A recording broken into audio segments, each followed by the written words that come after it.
ਸਤਿ ਸ਼੍ਰੀ ਅਕਾਲ। ਲੋਕਰਨ ਪੰਜਾਬੀ ਦੇਖ ਰਹੇ ਸਾਰੇ ਦਰਸ਼ਕਾਂ ਦਾ ਸਵਾਗਤ। ਮੈਂ ਗੁਰਜਿੰਦਰ ਸਿੰਘ ਭੰਗੂ ਤੇ ਮੇਰੇ ਨਾਲ ਡਾਕਟਰ ਹਰਵਿੰਦਰ ਸਿੰਘ ਪੱਟੀ ਸਾਹਿਬ ਜੀ हैं। ਸਤਿ ਸ਼੍ਰੀ ਅਕਾਲ ਜੀ, ਸਰੋਤਿਆਂ ਨੂੰ ਵੀ ਪਿਆਰ ਭਰੀ ਸਤਿ ਸ਼੍ਰੀ ਅਕਾਲ ਜੀ।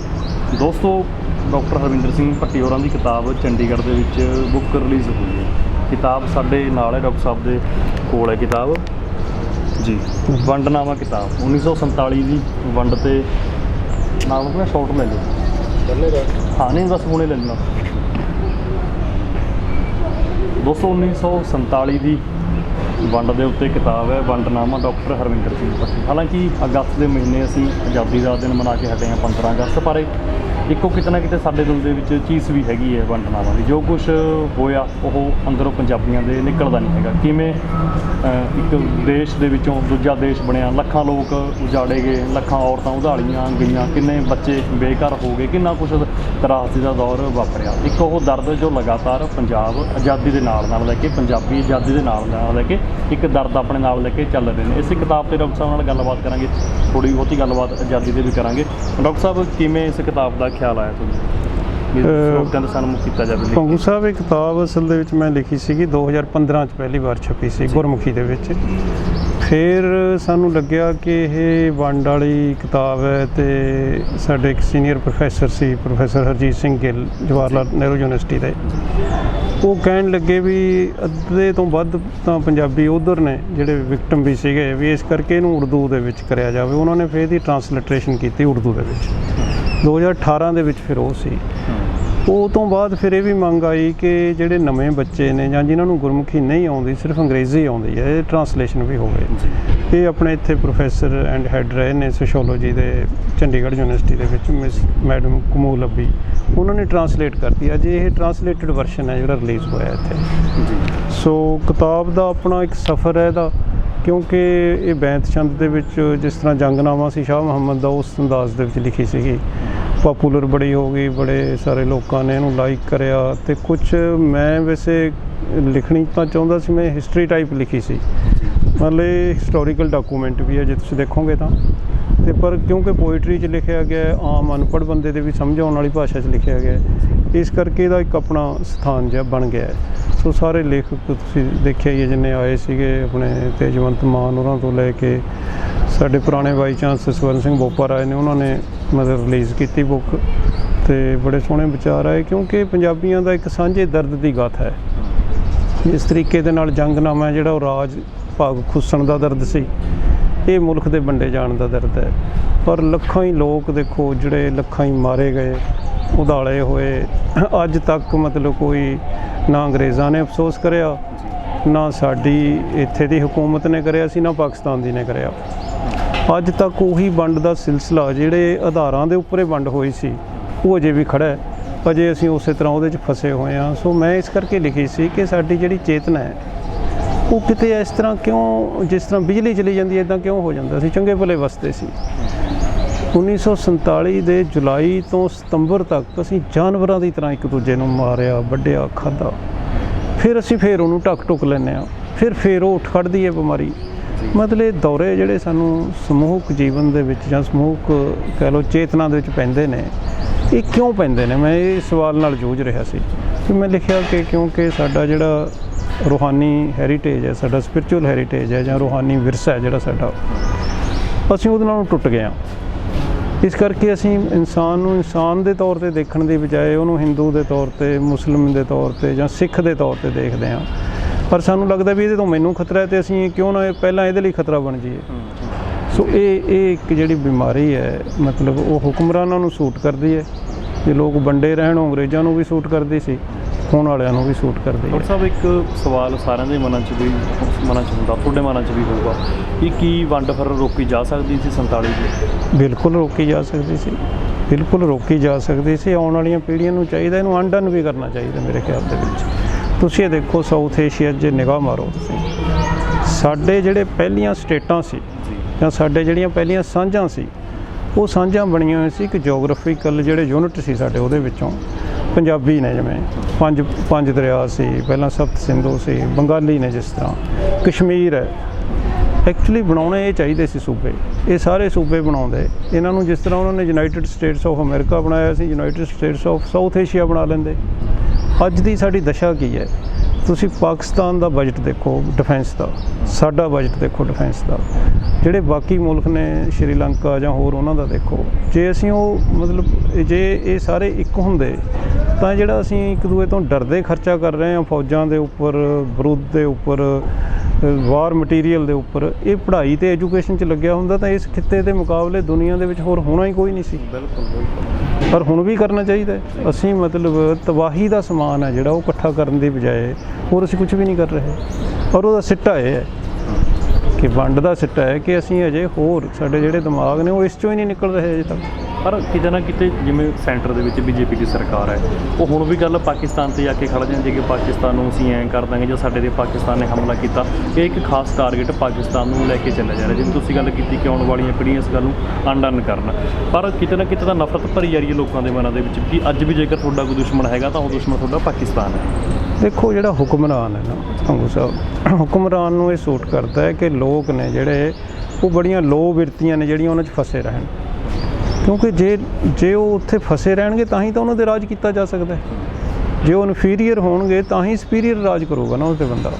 ਅੰਗਰੇਜ਼ਾਂ ਨੇ ਸਾਨੂੰ ਇਹ ਬਣਾਇਆ।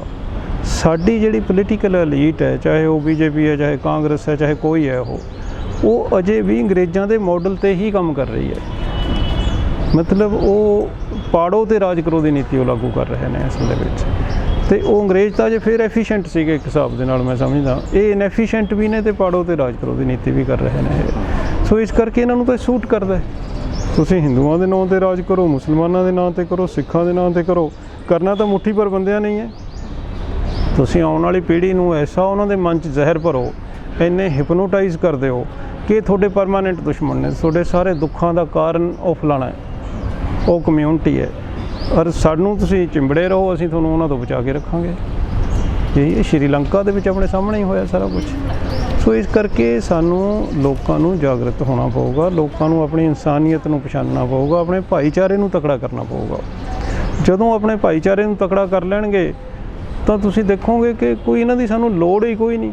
ਅਸੀਂ ਸਟੇਟ ਨੂੰ ਆਪਣੀ ਲਾਈਫ ਦੇ ਵਿੱਚ ਇੰਨਾ ਬਾੜਿਆ ਹੋਇਆ ਹੈ ਜੀ, ਬਿਲਕੁਲ, ਇੰਨੀ ਇੰਟਰਵੈਂਸ਼ਨ ਹੈ ਕਿ ਜਿਹਦੀ ਕੋਈ ਜ਼ਰੂਰਤ ਨਹੀਂ ਹੈ ਸਾਨੂੰ। ਇੰਨੀ ਜ਼ਿਆਦਾ ਸਟੇਟ ਸਾਨੂੰ ਇੰਨਾ ਕਿਉਂ ਕੰਟਰੋਲ ਕਰੇ, ਕੀ ਜ਼ਰੂਰਤ ਹੈ ਸਾਨੂੰ? ਪਰ ਕਿਉਂਕਿ ਅਸੀਂ ਇੱਕ ਦੂਜੇ ਨਾਲ ਲੜ ਰਹੇ ਹਾਂ, ਇੱਕ ਦੂਜੇ ਤੋਂ ਡਰ ਰਹੇ ਹਾਂ, ਇਸ ਕਰਕੇ ਸਾਨੂੰ ਉਹਨਾਂ ਦੀ ਲੋੜ ਪੈਂਦੀ ਹੈ। ਇਹ ਰਾਜ ਹੈ ਜਿਹੜਾ ਇਹ ਡਰ ਦੇ ਉੱਪਰ ਖੜੀ ਹੋਈ ਨੀਤੀ ਹੈ, ਡਰ ਤੇ ਫੁੱਟ ਦੇ ਉੱਪਰ। ਸੋ ਉਹੀ ਚੱਲ ਰਹੀ ਹੈ। ਐਵੇਂ ਅਸੀਂ ਦੇਖਣ ਨੂੰ ਚਲੋ ਸਰੀਰ ਬਦਲ ਗਏ, ਰੰਗ ਬਦਲ ਗਏ, ਪਰ ਅੰਗਰੇਜ਼ਾਂ ਦਾ ਹੀ ਰਾਜ ਚੱਲ ਰਿਹਾ। ਡਾਕਟਰ ਸਾਹਿਬ ਜਿਵੇਂ 47 ਦੀ ਵੰਡ ਹੋਈ ਸੀ, ਕਿਤੇ ਨਾ ਕਿਤੇ ਜਦੋਂ ਉਹ ਦੌਰ ਚੱਲਦਾ ਹੁੰਦਾ, ਗੁਜ਼ਰਦਾ ਹੁੰਦਾ, ਉਦੋਂ ਲੱਗਦਾ ਹੁੰਦਾ ਜੋ ਇੱਕ ਬੁੱਧੀਜੀਵੀ ਵਰਗ ਹੈਗਾ ਉਸ ਸਮੇਂ ਦਾ, ਉਹਨਾਂ ਨੂੰ ਲੱਗਦਾ ਹੁੰਦਾ ਕਿ ਐਡੀ ਤਰਾਸਦੀ ਦੇ ਵਿੱਚੋਂ ਸਮਾਂ ਲੰਘੇ ਕਿ ਹੋ ਸਕਦਾ ਆਉਣ ਵਾਲੀਆਂ ਪੀੜ੍ਹੀਆਂ ਭੁੱਲ ਜਾਣ ਇਸ ਸਮੇਂ ਨੂੰ। ਪਰ ਜਿਉਂ-ਜਿਉਂ 47 ਨੂੰ ਸਮਾਂ ਹੋਈ ਜਾਂਦਾ, ਲੋਕਾਂ ਦੇ ਮਨਾਂ ਦੇ ਵਿੱਚ ਭਾਵੇਂ ਤੁਸੀਂ ਅੱਜ ਉਹ ਇਨਫੋਰਮੇਸ਼ਨ ਦੇ ਮਾਧਿਅਮ ਹੋ ਗਏ, ਜਿਵੇਂ ਸੋਸ਼ਲ ਮੀਡੀਆ, ਅਖਬਾਰਾਂ, ਟੈਲੀਵਿਜ਼ਨ, ਤਰੱਕੀ ਕਰ ਗਿਆ ਸਾਰਾ ਮੀਡੀਅਮ, ਇਹ ਜੋ ਉਹ ਇੱਕ ਵੰਡ ਦਾ ਦਰਦ ਹੈਗਾ ਜਾਂ ਜੋ ਤਰਾਸਦੀ ਵਾਪਰੀ ਉਸ ਸਮੇਂ, ਉਹ ਲੋਕਾਂ ਦੇ ਮਨਾਂ ਦੇ ਵਿੱਚ ਡੂੰਘਾ ਹੁੰਦਾ ਜਾ ਰਿਹਾ ਜਦੋਂ ਸਮਾਂ ਹੁੰਦਾ ਜਾ ਰਿਹਾ ਉਸ ਚੀਜ਼ ਨੂੰ। ਦੇਖੋ ਇਹ ਹੁੰਦਾ ਹੈ ਕਿ ਜਦੋਂ ਵੀ ਸਾਡੇ ਨਾਲ ਕੋਈ ਹਾਦਸਾ ਵਾਪਰਦਾ, ਕੋਈ ਚਾਹੇ ਉਹ ਸਾਰੀ ਕਮਿਊਨਿਟੀ ਨਾਲ ਵਾਪਰੇ, ਚਾਹੇ ਇੱਕ ਵਿਅਕਤੀ ਨਾਲ ਵਾਪਰੇ, ਉਹਦੇ 'ਚ ਦੋ ਗੱਲਾਂ ਹੁੰਦੀਆਂ ਨੇ। ਜਾਂ ਤਾਂ ਅਸੀਂ ਉਹ ਤੋਂ ਸਬਕ ਲੈ ਕੇ ਹੋਰ ਚੇਤਨ ਹੋ ਸਕਦੇ ਹੁੰਦੇ ਹਾਂ, ਜਾਂ ਅਸੀਂ ਉਹ ਸਬਕ ਲੈਣ ਦੀ ਬਜਾਏ ਜਿੰਨੀ ਚੇਤਨ ਦਾ ਲੈਵਲ ਹੈ ਉਹ ਤੋਂ ਹੋਰ ਥੱਲੇ ਵੀ ਗਿਰ ਸਕਦੇ ਹੁੰਦੇ ਹਾਂ। ਅਸੀਂ ਇਹਦੇ ਤੋਂ ਸਬਕ ਨਹੀਂ ਸਿੱਖਿਆ। ਸਾਡੇ ਉਦੋਂ ਬਾਅਦ ਲੜਾਈਆਂ ਹੋਈਆਂ, ਪਾਕਿਸਤਾਨ ਦੇ ਵਿੱਚ ਪਾਕਿਸਤਾਨ ਦੀ ਵੰਡ ਹੋਈ, ਬੰਗਲਾਦੇਸ਼ ਹੋਇਆ, ਇੰਡੀਆ ਨੇ ਉਹ 'ਚ ਰੋਲ ਪਲੇ ਕੀਤਾ। ਉਹ ਸਾਡੇ ਕਸ਼ਮੀਰ ਦੇ ਵਿੱਚ ਲੱਗੇ ਰਹੇ। ਫਿਰ ਸਾਡੇ 84 ਵਾਪਰਿਆ, ਸਾਡੇ ਸਾਹਮਣੇ ਵਾਪਰਿਆ। 47 ਤੋਂ ਬਾਅਦ ਜੇ ਕੋਈ ਸਬਕ ਅਸੀਂ ਸਿੱਖਿਆ ਹੁੰਦਾ ਤਾਂ 84 ਕਿਵੇਂ ਹੋ ਸਕਦਾ ਸੀ? ਸੋ ਇਹ ਨਹੀਂ ਹੋਇਆ। ਇਹ ਸਬਕ ਸਿਰਫ ਲੋਕਾਂ ਦੀ ਗੱਲ ਨਹੀਂ ਸਿੱਖਣ ਦੀ, ਸਾਡੀ ਜਿਹੜੀ ਲੀਡਰਸ਼ਿਪ ਹੈ ਉਹਨੇ ਨਹੀਂ ਸਿੱਖਿਆ, ਉਹਨੇ ਤੋਂ ਉਲਟ ਸਬਕ ਸਿੱਖ ਲਿਆ ਕਿ ਰਾਜ ਕਰਨ ਦੇ ਲਈ ਬੜਾ ਕਾਰਗਰ ਹਥਿਆਰ ਹੈ। ਤੁਸੀਂ ਰੋਟੀ ਨਾ ਦਿਓ, ਪਾਣੀ ਨਾ ਦਿਓ, ਸਿਕਿਉਰਿਟੀ ਨਾ ਦਿਓ, ਕੋਈ ਜ਼ਿੰਮੇਵਾਰੀ ਨਾ ਕਰੋ, ਲੋਕਾਂ ਨੂੰ ਆਪਸ ਵਿੱਚ ਲੜਾ ਦਿਓ, ਤੁਸੀਂ ਉਹਦੇ ਤੋਂ ਜ਼ਿੰਮੇਵਾਰੀ ਤੋਂ ਬਰੀ ਹੋ ਜਾਂਦੇ। ਤੁਸੀਂ ਕਹਿੰਦੇ ਤੁਸੀਂ ਤਾਂ ਆਪਸ ਵਿੱਚ ਲੜ ਰਹੇ ਹੋ। ਦੇਖੋ ਅੰਗਰੇਜ਼ ਨੇ ਜਿਹੜੇ ਉਹ ਲੋਕਾਂ ਦੇ ਵਿੱਚ ਇਸ ਤਰ੍ਹਾਂ ਦਾ ਮਤਲਬ ਜਿਹਾਦ ਖੜਾ ਕਰਕੇ ਚਲੇ ਗਏ, ਲੋਕਾਂ ਨੇ ਇੱਕ ਦੂਜੇ ਨੂੰ ਮਾਰਿਆ। ਅੰਗਰੇਜ਼ਾਂ ਦੇ ਤਾਂ ਉਂਗਲੀ ਅੱਜ ਤੱਕ ਨਹੀਂ ਕੋਈ ਚੱਕ ਰਿਹਾ। ਕਿਸੇ ਨੇ ਅੱਜ ਤੱਕ ਇਹ ਮੰਗ ਨਹੀਂ ਕਰੀ ਕਿ ਅੰਗਰੇਜ਼ਾਂ ਨੂੰ ਇਹਦੀ ਮਾਫੀ ਮੰਗਣੀ ਚਾਹੀਦੀ ਸੀ। 10 ਲੱਖ ਲੋਕ ਜਿਹੜੇ ਮਰੇ ਸੀ ਉਸ ਟਾਈਮ, ਟੈਕਨੀਕਲੀ ਉਹਨਾਂ ਦਾ ਰਾਜ ਸੀ, ਉਹਨਾਂ ਦੇ ਸਿਟੀਜ਼ਨ ਸੀ, ਉਹਨਾਂ ਨੂੰ ਕੰਪਨਸੇਸ਼ਨ ਅੰਗਰੇਜ਼ਾਂ ਨੂੰ ਦੇਣਾ ਚਾਹੀਦਾ ਸੀ। ਕਿਸੇ ਨੇ ਕੋਈ ਗੱਲ ਨਹੀਂ ਕਰੀ, ਨਾ ਨਹਿਰੂ ਨੇ, ਨਾ ਜਿਨਾਹ ਨੇ, ਨਾ ਹੁਣ ਤੱਕ। ਕਾਰਨ ਕੀ ਹੈ? ਕਾਰਨ ਇਹ ਕਿਉਂਕਿ ਉਹਨਾਂ ਦੇ ਹੀ ਤਾਂ ਨੁਮਾਇੰਦੇ ਨੇ, ਜਨਰੇਸ਼ਨ ਉਹਨਾਂ ਦੀ ਉਹੀ ਤਾਂ ਪਾਲਿਸੀ ਦੀ ਕੰਟੀਨਿਊਟੀ ਹੈ। ਉਹ ਕਹਿੰਦੇ ਨੇ ਵੀ ਸਾਡਾ ਤਾਂ ਸਾਡੀ ਜ਼ਿੰਮੇਵਾਰੀ ਨਹੀਂ, ਤੁਸੀਂ ਨਾ ਲੜੋ ਆਪਸ ਵਿੱਚ। ਦੇਖੋ ਨਾ, ਲੋਕਾਂ ਨੂੰ ਤੁਸੀਂ ਲੜਾ ਦਿਓ ਮਸਜਿਦ ਮੰਦਿਰ ਗੁਰਦੁਆਰੇ ਪਿੱਛੇ, ਜਦੋਂ ਲੜਨਗੇ ਤੁਸੀਂ ਦਾਤੇ ਬਣ ਕੇ ਆ ਜਾਓ ਕਿ ਨਾ ਭਾਈ ਲੜੀਦਾ ਨਹੀਂ ਹੁੰਦਾ, ਅਪੀਲਾਂ ਕਰਨਗੇ ਤੁਹਾਨੂੰ, ਪਰ ਪਾਲਣਗੇ ਉਹਨਾਂ ਨੂੰ। ਪਰ ਡਾਕਟਰ ਸਾਹਿਬ ਇਹਦੇ 'ਚ ਵੀ ਇੱਕ ਐਂ ਹੁੰਦਾ ਹੋਣਾ, ਮੰਨ ਲਓ ਕੋਈ ਪਾਲਿਸੀ ਜਿਵੇਂ ਵੰਡ ਪਾਓ ਰਾਜ ਕਰੋ ਦੀ ਪਾਲਿਸੀ ਹੈ, ਸੋ ਕਿਤੇ ਨਾ ਕਿਤੇ ਚਲੋ ਜੋ ਰਾਜ ਕਰਦੀ ਧਿਰ ਹੁੰਦੀ ਹੈ ਉਹ ਲਾਗੂ ਕਰਦੇ ਨੇ ਸਪੋਰਟਸ ਨੂੰ, ਪਰ ਜਦੋਂ ਕਈ ਪੀੜ੍ਹੀਆਂ ਲੰਘ ਜਾਂਦੀਆਂ ਨੇ ਤਾਂ ਉਹ ਫਿਰ ਉਹੀ ਮਾਈਂਡ ਸੈੱਟ ਬਣ ਜਾਂਦਾ ਲੋਕਾਂ ਦਾ। ਜਦੋਂ ਮਾਈਂਡ ਸੈੱਟ ਬਣ ਗਿਆ ਲੋਕਾਂ ਨੂੰ ਲੱਗਦਾ ਕਿ ਇਹ ਤਾਂ ਹੁਣ ਸਾਡਾ ਅਧਿਕਾਰ ਹੀ ਹੋ ਗਿਆ ਲੜਨਾ, ਜਿਵੇਂ ਧਰਮਾਂ ਦੇ ਨਾਂ 'ਤੇ ਲੜ ਪੈਂਦੇ ਨੇ, ਜਾਤਾਂ ਪਾਤਾਂ ਦੇ ਨਾਂ 'ਤੇ ਲੜ ਪੈਂਦੇ ਨੇ, ਪੋਲੀਟੀਕਲ ਪੋਲਰਾਈਜੇਸ਼ਨ ਹੋ ਜਾਂਦੀ ਹੈ। ਕਈ ਸਮਾਂ ਬੀਤਣ ਦੇ ਨਾਲ ਫਿਰ ਉਹ ਗੱਲ ਲੋਕਾਂ 'ਚ ਮਨਫੀ ਹੋ ਜਾਂਦੀ ਹੈ ਕਿ ਆਹ ਥਿਊਰੀ ਸਾਡੇ ਲਈ ਕਿਸੇ ਨੇ ਫਿੱਟ ਕੀਤੀ, ਉਹਨਾਂ ਨੂੰ ਲੱਗਦਾ ਕਿ ਆਹ ਸਾਡੀ ਜ਼ਿੰਦਗੀ ਦਾ ਇੱਕ ਹਿੱਸਾ। ਹਾਂ, ਜਿਹਨੂੰ ਅਸੀਂ ਸਾਈਕੋਲੋਜੀ ਦੀ ਟਰਮ ਵਰਤੀ ਨਾ, ਮੈਂਟਲ ਕੰਡੀਸ਼ਨਿੰਗ ਹੋ ਜਾਂਦੀ ਹੈ। ਕੰਡੀਸ਼ਨਿੰਗ ਜਾਤ ਪਾਤ ਹੈ ਸਾਡੇ ਸਾਹਮਣੇ, ਜਾਤ ਪਾਤ ਦੀ ਸਦੀਆਂ ਤੋਂ ਕੰਡੀਸ਼ਨਿੰਗ ਹੋਈ ਹੈ। ਬ੍ਰਾਹਮਣ ਨੂੰ ਲੱਗਦਾ ਕਿ ਮੇਰਾ ਹੱਕ ਹੈ ਦਲਿਤ ਦੇ ਉੱਪਰ, ਦਲਿਤ ਮਾੜਾ ਹੀ ਹੈ, ਦਲਿਤ ਨੂੰ ਵੀ ਲੱਗਦਾ ਮੈਂ ਮਾੜਾ ਹੀ ਹਾਂ। ਇਹ ਕੰਡੀਸ਼ਨਿੰਗ ਹੈ। ਹਾਂ, ਇਹ ਸਿਰਫ ਗੁਰੂਆਂ ਨੇ, ਸਿੱਖੀਜ਼ਮ ਦੇ ਦੌਰਾਨ ਤੁਸੀਂ ਦੇਖੋਗੇ ਕਿ ਗੁਰੂਆਂ ਨੇ ਇਹਨੂੰ ਤੋੜਿਆ, ਪਰ ਜ਼ਿਆਦਾ ਇਹ ਪੰਜਾਬ 'ਚ ਟੁੱਟਿਆ। ਔਰ ਇਸੇ ਕਰਕੇ ਪੰਜਾਬ ਦੇ ਜਿਹੜੇ ਲੋਕ ਨੇ ਨਾ ਤਾਂ ਅੰਗਰੇਜ਼ਾਂ ਨੂੰ ਸੂਟ ਕਰੇ, ਨਾ ਉਹ ਹੁਣ ਸੂਟ ਕਰ ਰਹੇ ਨੇ, ਕਿਉਂਕਿ ਉਹ ਸੁਭਾਅ ਦੇ ਤੌਰ 'ਤੇ ਉਹ ਬਗਾਵਤੀ ਨੇ, ਉਹ ਆਪਣੇ ਭਾਈਚਾਰੇ 'ਤੇ ਜ਼ਿਆਦਾ ਟੇਕ ਰੱਖਦੇ ਨੇ। ਇਹ ਖਤਰਾ ਲੱਗਦਾ ਹਰ ਸਟੇਟ ਨੂੰ, ਇਸ ਕਰਕੇ ਉਹਨਾਂ ਦੇ ਭਾਈਚਾਰੇ ਨੂੰ ਪਾੜਨ ਲਈ ਕਿੰਨਾ ਕੁਛ ਹੁੰਦਾ ਤੁਸੀਂ ਦੇਖੋ। ਮਤਲਬ ਉਹ ਜਿਹੜੀ ਇੱਕ ਸਿੱਖਿਆ ਸੀਗੀ ਪਹਿਲਾਂ ਬੋਧੀਆਂ ਦੇ ਟਾਈਮ ਹੋਈ, ਮਹਾਤਮਾ ਬੁੱਧ ਨੇ ਵੀ ਕਰੀ ਸੀ ਇਹ, ਕਿ ਤੁਸੀਂ ਜੇ ਆਪਣੀ ਚੇਤਨਾ ਜਗਾਓਗੇ ਤਾਂ ਤੁਹਾਨੂੰ ਸਾਰੇ ਇਨਸਾਨ ਹੀ ਦਿਖਣ ਲੱਗ ਜਾਣਗੇ, ਤੁਹਾਨੂੰ ਉਹ ਦੁਸ਼ਮਣ ਨਹੀਂ ਨਜ਼ਰ ਆਉਣਗੇ। ਪਰ ਰਾਜ ਭਾਗ ਨੂੰ ਇਹ ਚੀਜ਼ ਸੂਟ ਨਹੀਂ ਕਰਦੀ ਹੁੰਦੀ। ਇਸ ਕਰਕੇ ਜਿਹੜੀਆਂ ਸੱਤਾਧਾਰੀ ਪਾਰਟੀਆਂ ਨੇ, ਸੱਤਾਧਾਰੀ ਲੋਕ ਨੇ ਜਾਂ ਸੱਤਾ 'ਚ ਜਾਣ ਵਾਲੇ ਲੋਕ ਨੇ, ਉਹ ਹਮੇਸ਼ਾ ਇਹਨਾਂ ਚੀਜ਼ਾਂ ਨੂੰ ਤਕੜੀਆਂ ਕਰਦੇ ਨੇ, ਇਹਨਾਂ ਮੰਡੀਆਂ ਨੂੰ। ਸੋ ਇਹ ਕਿਤਾਬ ਦਾ ਵੀ ਇਹੀ ਸੁਨੇਹਾ ਹੈ ਕਿ ਭਾਈ ਆਪ ਜਾਗੋ। ਪਹਿਲੀ ਗੱਲ ਤਾਂ ਜੇ ਤੁਸੀਂ ਜਾਗਰਤ ਹੋ ਤਾਂ ਤੁਹਾਡੇ ਉੱਪਰ ਹੋਰ ਰਾਜ ਕਿਉਂ ਕਰੇ ਕੋਈ। ਗੁਰੂ ਗੋਬਿੰਦ ਸਿੰਘ ਨੇ ਕਿਹਾ ਨਾ, ਆਪੇ ਗੁਰਚੇਲਾ, ਉਹਨੇ ਕਿਹਾ ਵੀ ਤੇਰੇ ਉੱਪਰ ਕੋਈ ਹੋਰ ਕਿਉਂ ਬੈਠੇ, ਤੂੰ ਮੁਕਤ ਹੈ। ਇਹ ਚੀਜ਼ ਹੋਰ ਕੋਈ ਫਿਲਾਸਫੀ ਨਹੀਂ ਕਹਿੰਦੀ, ਧਰਮ ਵੀ ਨਹੀਂ ਕੋਈ ਕਹਿੰਦਾ। ਸੋ ਇਹ ਚੀਜ਼ ਦਾ ਮਤਲਬ ਇਹ ਹੈ ਕਿ ਇਹ ਸਿੱਧੀ ਸੱਟ ਇਹ ਮਾਰਦਾ ਸਟੇਟ ਪਾਵਰ ਨੂੰ, ਕਿ ਜਿਹੜੀ ਸਟੇਟ ਪਾਵਰ ਹੈ ਉਹਨੂੰ ਲੱਗਦਾ ਹੈ ਕਿ ਜੇ ਫਟੇ ਹੀ ਨਾ, ਜੇ ਲੜੇ ਹੀ ਨਾ, ਫਿਰ ਸਾਡੇ ਕੋਲ ਕੌਣ ਆਊਗਾ। ਬਿਲਕੁਲ, ਥਾਣਾ ਹੋਵੇ ਪਿੰਡ ਦੇ ਵਿੱਚ, ਲੜਾਈ ਕੋਈ ਹੋਵੇ ਨਾ, ਕਿੰਨੇ ਦਿਨ ਚੱਲੂਗਾ ਉਹ। ਠੇਕਾ ਹੋਵੇ ਪਿੰਡ ਦੇ ਵਿੱਚ, ਸ਼ਰਾਬ ਕੋਈ ਪੀਂਦਾ ਹੀ ਨਾ ਹੋਵੇ, ਕਿੰਨੇ ਦਿਨ ਚੱਲੂਗਾ। ਸੋ ਇਹ ਸਾਡੀ ਕਮਜ਼ੋਰੀ 'ਤੇ ਪਲ ਰਿਹਾ ਸਾਰਾ ਕੁਝ। ਡਾਕਟਰ ਸਾਹਿਬ ਬਹੁਤ ਬਹੁਤ ਸ਼ੁਕਰੀਆ। ਥੈਂਕ ਯੂ ਜੀ, ਥੈਂਕ ਯੂ ਜੀ, ਥੈਂਕ ਯੂ। ਦੋਸਤੋ, ਮੇਰੇ ਨਾਲ ਜੁੜੇ ਹੋਏ ਸੀ ਡਾਕਟਰ ਹਰਵਿੰਦਰ ਸਿੰਘ ਭੱਟੀ ਸਾਹਿਬ ਨਾਲ ਅਸੀਂ ਕਿਤਾਬ ਦੇ ਵਿਸ਼ੇ 'ਤੇ ਗੱਲਬਾਤ ਕੀਤੀ, ਹੋਰ ਵੀ ਵਿਚਾਰ ਵੰਡ ਦੇ ਉੱਤੇ ਰੱਖੇ। ਤੁਸੀਂ ਇਸ ਪ੍ਰੋਗਰਾਮ ਨੂੰ ਹਰ ਵਾਰ ਦੀ ਤਰ੍ਹਾਂ ਆਪਣੇ ਯਾਰਾਂ ਦੋਸਤਾਂ ਰਿਸ਼ਤੇਦਾਰਾਂ ਦੇ ਨਾਲ ਸ਼ੇਅਰ ਜ਼ਰੂਰ ਕਰਿਓ, ਤਾਂ ਜੋ ਇਹ ਜੋ ਅਵੇਅਰਨੈਸ ਦੀਆਂ, ਜਾਗਰੂਕ ਕਰਨ ਦੀਆਂ ਗੱਲਾਂ ਹੁੰਦੀਆਂ ਨੇ ਹੋਰ ਲੋਕਾਂ ਤੱਕ ਵੀ ਪਹੁੰਚ ਸਕਣ। ਸੋ ਤੁਸੀਂ ਦੇਖਦੇ ਰਹੋ ਤੁਹਾਡਾ ਆਪਣਾ ਚੈਨਲ ਲੋਕਾਂ ਦਾ ਚੈਨਲ ਪੰਜਾਬੀ। ਧੰਨਵਾਦ।